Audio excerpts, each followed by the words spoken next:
Hello दोस्तों, तो क्या हाल है आपका। आशा करता हूँ अच्छे होंगे, स्वस्थ होंगे। तो आज की इस वीडियो में हम जो सीपीटी का जो नॉर्मलाइजेशन होगा उससे आपके कितने मार्क्स ऐड हो सकते हैं और वो भी कौन सी शिफ्ट में, और दूसरा क्या सीपीटी के मार्क्स 2023 के जो क्वालिफाइंग मार्क्स थे उससे ज्यादा होंगे या कम होंगे, और सबसे इंपॉर्टेंट ये कि आप जीएसटी में कितने मार्क्स तक अपना जीएसटी रैंक इंस्पेक्टर प्राप्त कर सकते हैं। और सीपीटी सबसे इंपॉर्टेंट इसलिए भी है क्योंकि अगर आप सीपीटी में क्वालिफाइड नहीं कर पाते हैं तो उतने जो पोस्ट है उसके लिए आप डायरेक्टली क्या हो जाएंगे, डिस्क्वालीफाई हो जाएंगे। बाकी पोस्ट के लिए आप क्वालिफाई करेंगे, उसके लिए आप एलिजिबल होंगे, लेकिन सीपीटी पोस्ट जो दे रखी है एसएससी ने उनमें से आप डिस्क्वालीफाई हो जाएंगे।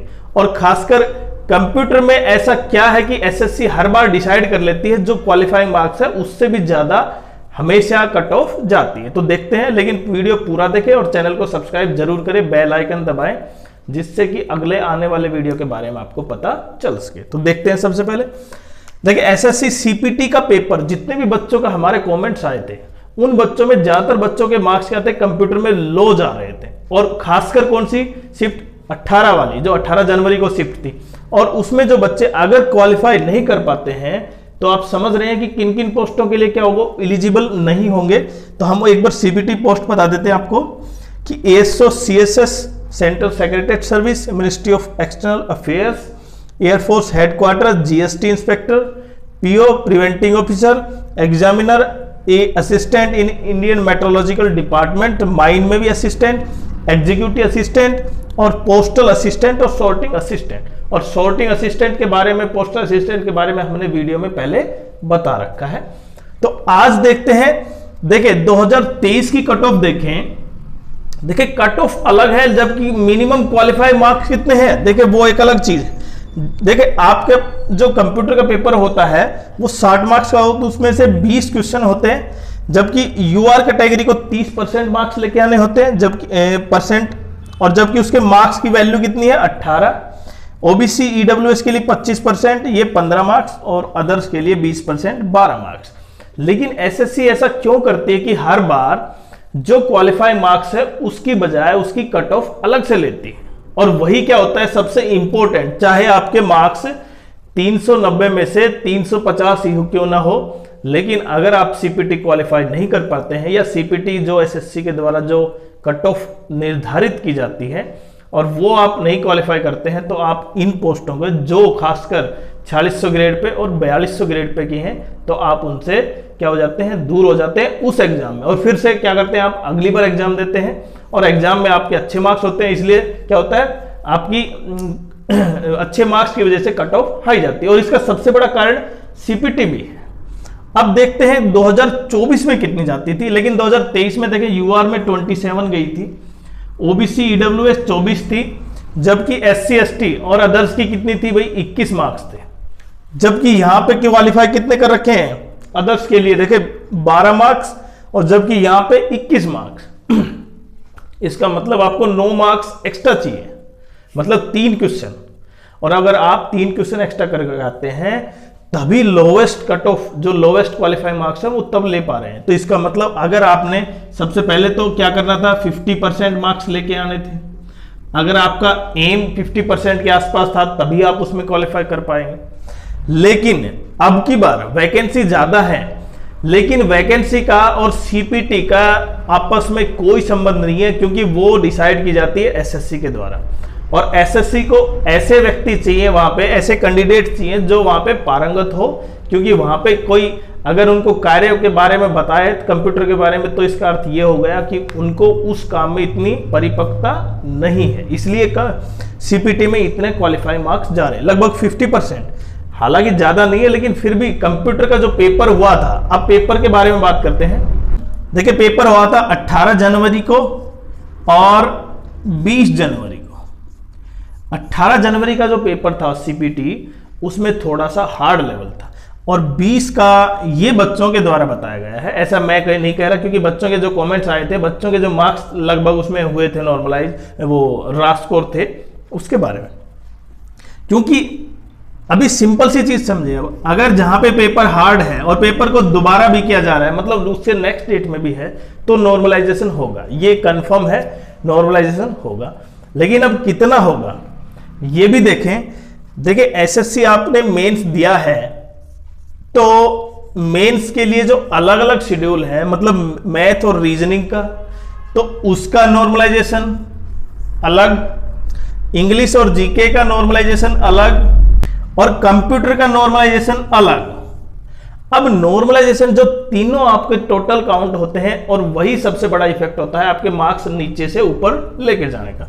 अगर आपके मार्क्स यहां पे फिर से समझे, जैसे अभी एवरेज मार्क्स 18 तारीख को किसी बच्चे के, मान सकता हूं मैं, मानो 20 मार्क्स है, 20 के बजाय 25 मान लेता हूं मैं, यहां पे 25 मार्क्स है, और कट ऑफ कितनी जानी चाहिए, मानो 27 मिनिमम, ये मान रहे हैं कि 27 चाहिए मिनिमम।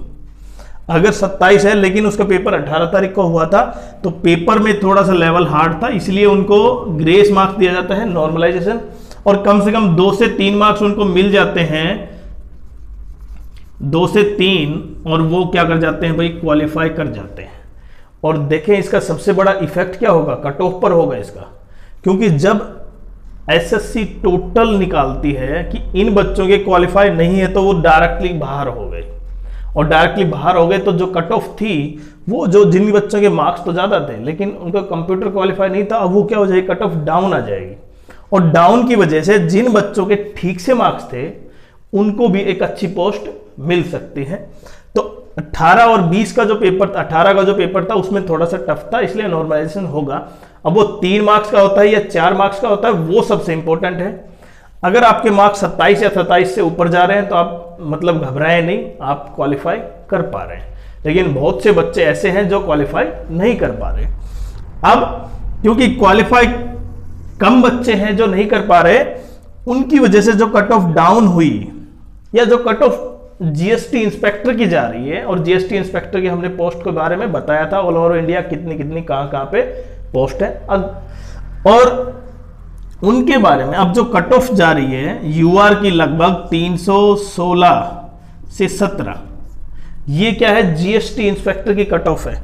और इनमें से अगर आप यूआर कैटेगरी की बात करता हूं मैं, 317 की बजाय 316 ही करते हैं, क्योंकि इतनी ही कट ऑफ जाएगी, 316, और ये कितनी होगी भाई, 314 ईडब्ल्यूएस ओबीसी, यहां पे एससी के लिए 309, और एसटी के लिए 303 और 4 के बीच कट ऑफ रहेगी जीएसटी इंस्पेक्टर की। अगर आपके मार्क्स इतने हैं 316, 314, 309, 303, 304 के आसपास कैटेगरी वाइज, तब आप मान सकते हैं कि आप जीएसटी इंस्पेक्टर बिल्कुल बन सकते हैं। और दूसरी और पॉइंट, जो बच्चे जिनका मेंस उतना अच्छा नहीं हुआ, किसी कारण से उनकी पढ़ाई अच्छी नहीं हुई या फिर कुछ ही कारण हो सकते हैं, उस कारण पे नहीं जा रहे हम, तो वो जो कहीं ना कहीं मेंस में अच्छे नंबर नहीं ले आ पाए, उनको सिलेक्शन नहीं मिल पाया, अब वो इस बात से बिल्कुल दुखी ना हो कि कब आपका एग्जाम दोबारा 2025 में कब होगा जीजीएल का। तो इसलिए आप अपने विकल्प हमेशा तैयार रखें। प्लान बी क्या होना चाहिए अब आपका, कि प्लान बी एक तो ये है कि फरवरी मार्च, अभी फरवरी स्टार्ट हुई है और मार्च में हो सकता है आपका इंडियन रेलवे का जो अभी पढ़ा था एनटीपीसी का एग्जाम हो सकता है, जो ग्रेजुएशन लेवल के था, पहले ग्रेजुएशन लेवल फिर +2 लेवल का होगा। दूसरा सीपीओ पोस्ट आएगी आपकी, उसके अलावा 2025 का सीजीएल आएगा। और जो अब आपको ये पता है 2025 का सीजीएल आएगा, उस डेट को एग्जाम है या उस मंथ को एग्जाम है, तब अपनी तैयारी को बिल्कुल सुदृढ़ और बहुत सटीक तरीके से करें, जिससे कि आप अब की बार वो उस दुविधा या उतने मार्क्स जो आपने किए थे, आपने अपनी पॉलिसी को बदलें, मतलब आपने जो स्ट्रेंथ जो अपनी है आपकी उसको पहचानें और उसी तरह से अपनी तैयारी करें। लेकिन देखें 2025 में जब इसका वो नोटिफिकेशन आएगा तो आपकी सैलरी तो 2025 के अनुसार होगी, लेकिन जब ज्वाइनिंग होगी 2026 में तो नए पे कमीशन के अनुसार होगी, वो भी 8वां पे कमीशन, उससे सैलरी बढ़ेगी। और ये मान सकते हैं आपकी हर बार, देखें इस चीज़ से पीछे नहीं हटाया जा सकता कि उसमें 2025 में रिपीटर्स की संख्या नहीं होगी। रिपीटर्स तो हर बार होंगे, आप भी होंगे। अगर आप मानो CGL का दिया और आप CPT पोस्ट क्वालिफाई नहीं कर पाए या लोअर पोस्ट में आपका सिलेक्शन हो जाता है, तो आप कहीं ना कहीं अगली बार फिर से पेपर देते हैं। तो ये रिपीटर्स हमेशा बने रहेंगे। तो अपने आप को सुधारिए, अपनी इस तरह तैयारी कीजिए कि आप भी मेंस में अच्छे मार्क्स लें और एक अच्छी पोस्ट प्राप्त करें।